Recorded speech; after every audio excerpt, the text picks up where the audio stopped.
Hi everyone!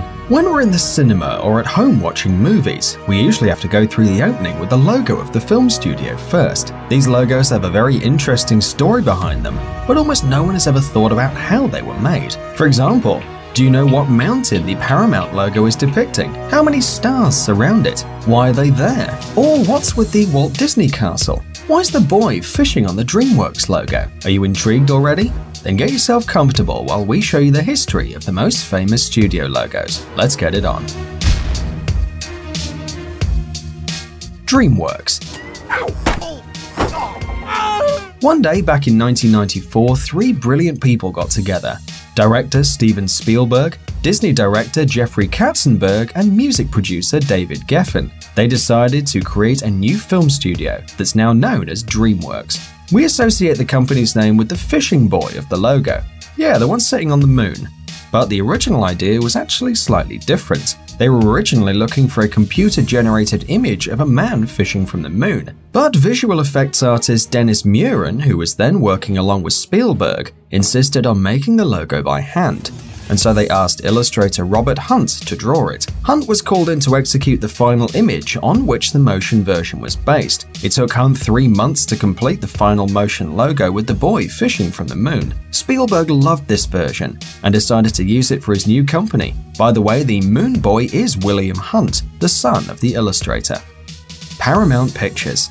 The Paramount Pictures Company was created in 1912 by Adolf Zukor, a film investor, and the Frohman brothers, theatre magnates at the time. Originally, the studio went by another name, Famous Players Film Company. The famous Paramount Pictures logo shows a majestic mountain peak covered in snow and surrounded by a ring of stars. It was created by the illustrator William Hodgkinson, who based his work on the Ben Lomond Mountain in Utah, where he spent his childhood. The original logo had 24 stars, one for every movie star that back then had a contract with the studio. However, nowadays there are only 22, and no one knows why. Eventually the logo changed a bit. Now, as a result of technological development, instead of the original mountain picture, we see a computer-generated image. Columbia Pictures. This famous logo depicting a woman holding a torch, a symbol of America, was created in 1924 and showed a lady draped in a US flag and holding a torch. There were no clouds in the background and the forehead of the woman was covered with a headdress. It looked very primitive, and the whole picture looked more like a sketch. 6 years later, the logo was improved. The lady became more elegant, she coiffed her hair and lost the headdress, and the flag was now barely seen.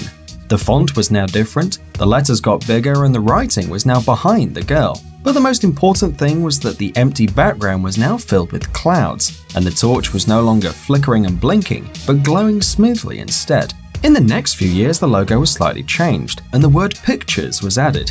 But the now classic look of the logo was created in 1993, after Columbia Pictures was bought by Sony. The logo was repainted digitally by New Orleans artist Michael Diaz. Michael Diaz hired Jenny Joseph as a model for the logo. Diaz decided that the flame shouldn't be so bright, and that the logo should mainly focus on the girl. Therefore, she was redrawn more elegant and tender than ever before. Finally, in 1996, the animation was changed. First, you could see the torch and then the rest of the picture. Also, during the opening, you can hear a tune written by Jonathan Elias.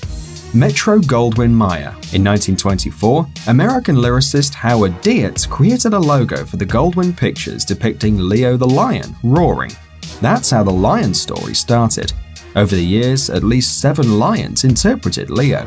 The first lion was Slats, but the logo was noiseless, so Slats was there only for decoration. The next one, Jackie, was the first one to roar, although back then the films were silent.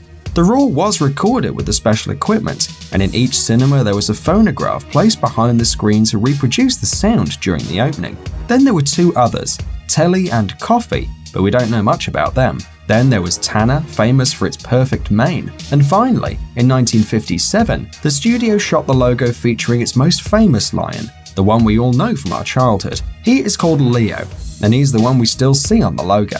By the way, no lions were harmed on the set, so don't believe any stupid rumors. If someone shows you a picture to prove you otherwise, just know that it is fake. The Walt Disney Company. Just like Warner Brothers, Columbia Pictures, and many other companies, the Walt Disney Company was founded by 2 brothers, Walt and Roy Disney. This was back in 1932. It was first a small motion picture studio, but it grew little by little and eventually became one of the biggest Hollywood studios ever. Nowadays, it has 11 theme parks, 2 water parks, and a couple of broadcast networks. The Disney logo is worldwide famous, but not many know what the castle depicts.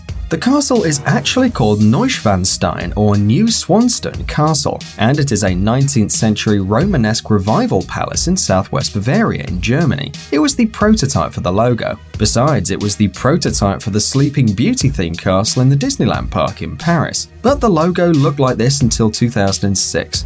It was then replaced by a totally new 3D computer-generated logo created by the Weta Digital Studio and based on another Disneyland fortress, the Cinderella Castle, which used Chateau d'Orsay as a prototype. The new logo was first shown on the premiere of the movie Pirates of the Caribbean: Dead Man's Chest. Thanks for watching. Please like and share the video in social networks, and we'll be right back to you as fast as we can.